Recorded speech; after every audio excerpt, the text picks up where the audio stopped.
Hey everybody, welcome back to the Rums Living channel. This is my review of the Glock 29 SF. It's chambered in 10 millimeter. The SF, for starters, if you're not familiar with it, Glock has come out with a new option as of Gen 3, and I think on the Gen 4s it's just automatic now. I think that's how much that they liked it. But the SF stands for short frame. It has been shortened from here to here in these dimensions. It is not actually a thinner gun.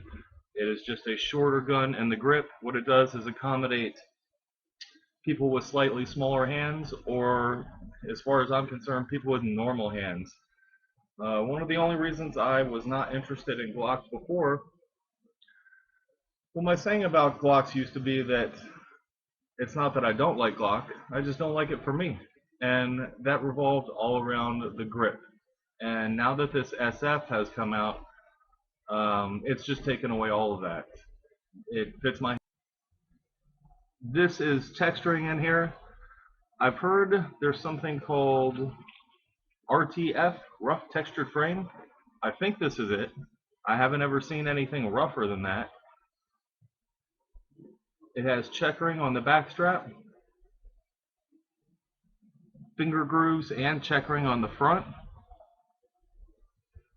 a standard pick rail. These firearms usually come with standard Glock sights.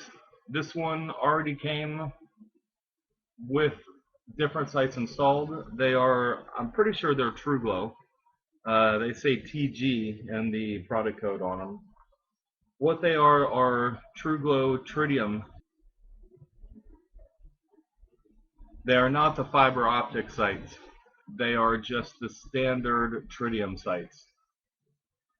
And the mags on these, on the 29, comes with 10+1.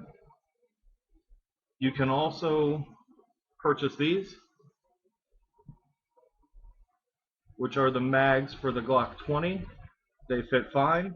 It just hangs out the end a little bit. You can buy this grip frame extension. When you put that on, it basically makes it a Glock 20. The holster I use for this firearm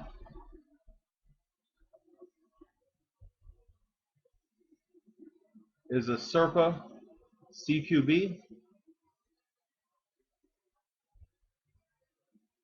I like it a lot for open carry or for hiking in the woods. As long as we're talking about hiking in the woods, this would be a great bear gun. 10 millimeter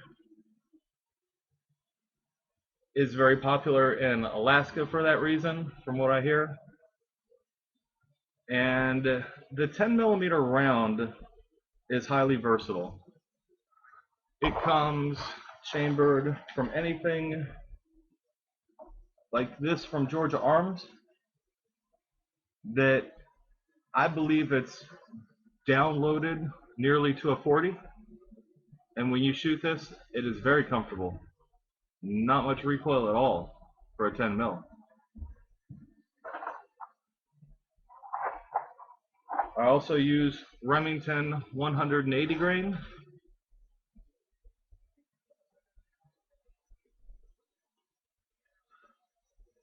That's a nice medium round for this. But when we're talking for the bear stuff, I recommend a minimum of this. This is Blazer 10 millimeter 200 grain.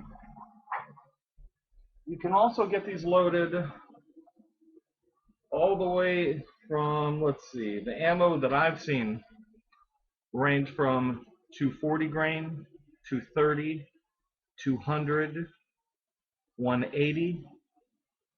I believe that's about as low as you can go. There might be something called an FBI load that gets it all the way down to 150. There are many great uses for this firearm. One would be, it is small. It is light, but it is not that small and that light. For that reason, this is only a CCW for me in the wintertime with winter clothes. In the summertime, I prefer to use an even smaller, especially thinner would be the main thing. I have other firearms that are significantly thinner than this, and they're just more comfortable to carry with t-shirts and shorts. And if you have any kind of larger bulk clothing, then I think you can get away with this fine, but not really so much for summertime. The price I paid on this firearm, this is the first used firearm that I've ever bought. I thought that, I'm not big on used firearms, but, if you're going to jump into a used firearm, a Glock is a good, safe bet. I looked at it originally. I could see almost no wear on it. I had my gun dealer look at it. He believed that it had hardly ever been fired. I could find almost no wear on it. The only way that I could really tell that this was even a used firearm was the fact that the sights on it had already been changed. And I had never had night sights before, and I got to tell you, I love them. I love them a lot. They're really fun. Um, During the daytime, I don't see any downside to it. It's a 3-dot. I can see them fine. I've heard that sometimes the fiber optic ones, maybe that's a problem with them in the daytime, but at nighttime, they glow, and they glow bright.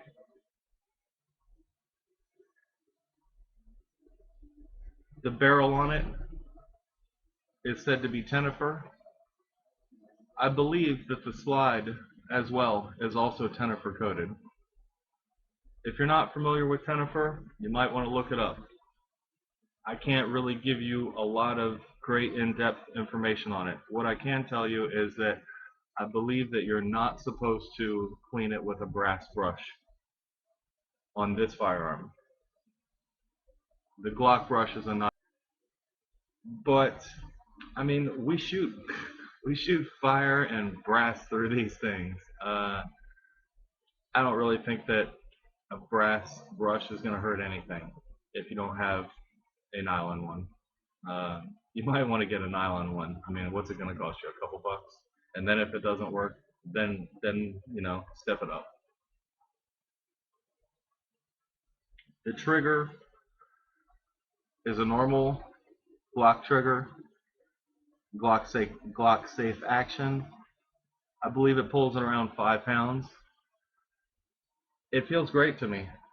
They make 3.5 pound. Well, they call them 3.5 pound. I don't think they actually get down to exactly 3.5 pounds. I think if you put a trigger pull gauge on it, that that all the 3.5 pound triggers are probably going to pull at 4. And I'm saying that I think this one's about 5. So it's just not worth it to me. And the firearm performs flawlessly. It shoots very well. It's a very accurate firearm.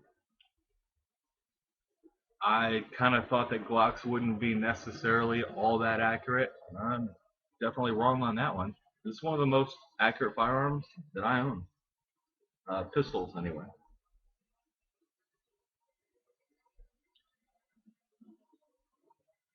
Again, this is the Glock 29 SF.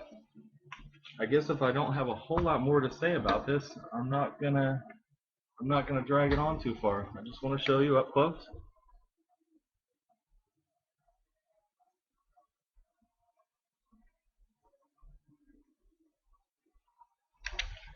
Slide catches back.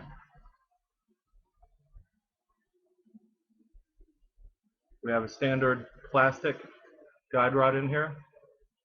I don't see any reason to put the steel guide rod in. Maybe some of y'all do. I tend to think that it's not only not necessary, but could possibly even cause more friction.